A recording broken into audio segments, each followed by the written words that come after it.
అదే RTV app వార్తల్ని క్షణాల్లో చదివే అవకాశం ఉంటుంది. ఒక న్యూస్ పేపర్, ఒక టెలివిజన్ ఛానల్ మీ చేతుల్లో ఎప్పుడూ ఉంటాయి. ఉమ్మడి అభ్యర్థిగా నేను కోనరు మురళీమోహన్ అని నేను రాజాం నియోజకవర్గం నిలబడడం జరుగుతుంది తెలుగుదేశం పార్టీ తరఫున. మరి ఈ ప్రెస్ మీట్కి నాతో ఇచ్చేసిన బీజేపీ నారాయణరావు గారు, అలాగే స్నేహితులు, అలాగే జనసేన రాజు గారు స్నేహితులు అందరికీ కూడా నా విషెస్ తెలియజేస్తూ అందరికీ స్వాగతం. ఈరోజు రాజాం నియోజకవర్గం పరిస్థితి 10 సంవత్సరాల్లో అన్ని విషయాల్లో దారుణంగా ఇబ్బంది పడుతుంది. ఎందుకంటే మౌలిక సదుపాయాల విషయంలో చూసుకుంటే రోడ్లు చాలా అధ్వానంగా ఈ 5 సంవత్సరాల్లో ఒక్క రూపాయి మెయింటెనెన్స్ పెట్టకుండా ఉండడం వల్ల రోడ్లన్నీ పాడైపోయాయి. సాగునీటి ప్రాజెక్టుకు సంబంధించి అయితే తోటపొలం, మడ్డివలస, మరి కాలువలన్నీ కూడా ఈరోజు మెయింటెనెన్స్ ఇవ్వక టెయిల్ ల్యాండ్కి నీరు వచ్చే పరిస్థితి కనపడడం లేదు. అంటే కొన్ని వేల ఎకరాలు ఈరోజు నీరు వచ్చే పరిస్థితి లేదు, రైతులు ఇబ్బంది పడుతున్నారు. అలాగే మడ్డివలస సంబంధించిన ప్రాజెక్టులు కూడా గేట్స్ కొన్ని ఇబ్బంది పడుతున్నప్పటికీ దాన్ని అలా వదిలివేయడం జరిగింది తప్పించి దాన్ని బాగు చేయడానికి జగన్మోహన్ రెడ్డి ప్రభుత్వం, వైసీపీ ప్రభుత్వం ఎక్కడ కూడా చొరవ చూపల.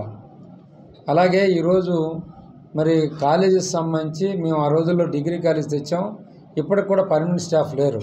దానివల్ల చదువుకున్న పిల్లలకి చాలా ఇబ్బందులు అవుతున్నాయి. జూనియర్ కాలేజీలు అయితే కనీసం ఒకరు కూడా పర్మనెంట్ స్టాఫ్ లేరు. దానివల్ల మిగతా ప్రైవేట్ కాలేజెస్కి పిల్లలందరూ కూడా, ఇంటర్మీడియట్ పిల్లలందరూ కూడా ఈరోజు మహిళా జూనియర్ కాలేజు చాలా వరకు ఖాళీలు ఉన్నాయి. ఇలా చూసుకుంటే హాస్పిటల్ కూడా 100 బెడ్ హాస్పిటల్ కూడా ఈరోజు ఈ ప్రభుత్వం శ్రద్ధ లేకపోవడం వల్ల డాక్టర్స్ లేక పేషెంట్స్ 500 నుంచి 600 ఉన్న పేషెంట్స్ అయిపోయి ఈరోజు 100-150కి పడిపోయింది. ఈ విధంగా చూసుకుంటే రాజాం నియోజకవర్గంలో అన్ని విషయాలు కూడా ఈరోజు మనం వెనకబడిపోయాం. ఇది ప్రజలు గమనించారు, అలాగే మరి పార్టీలు గమనించాయి. అందరూ కూడా ఎట్టి పరిస్థితుల్లో తెలుగుదేశాన్ని గెలిపించుకోవాలి, చంద్రబాబు ముఖ్యమంత్రి చేస్తేనే మళ్ళీ మరి ఏ విధంగా రాజాం వెలిగిందో పాత రోజుల్లో అదే విధంగా మళ్ళీ ముందుకు రావడానికి ఉంటుందని చెప్పి ప్రజలందరూ ఈరోజు తెలుగుదేశం గెలవాలని కోరుకుంటున్నారు.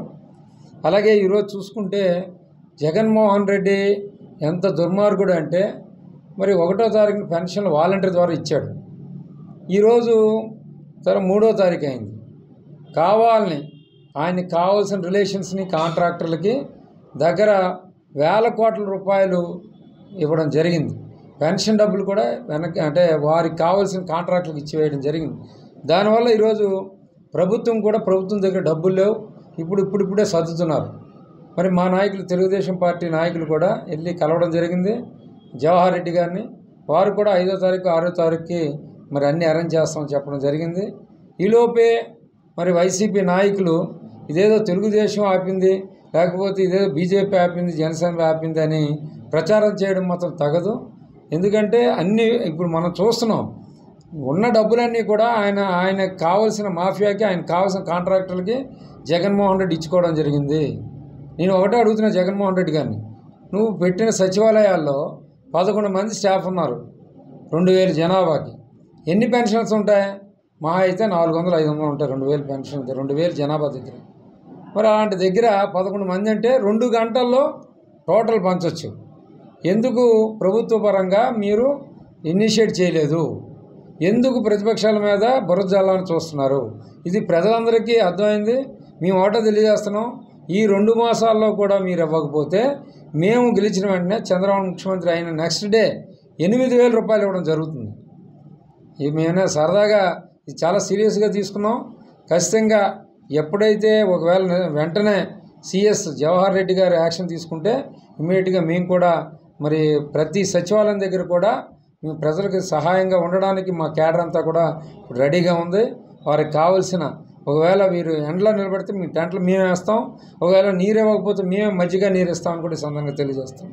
మరిన్ని వీడియోస్ కోసం ఛానల్ ని సబ్స్క్రైబ్ చేయండి, లేటెస్ట్ అప్డేట్స్ కోసం వాట్సాప్ ఛానల్ ని ఫాలో చేయండి అండ్ లింక్ డిస్క్రిప్షన్ లో ఉంది.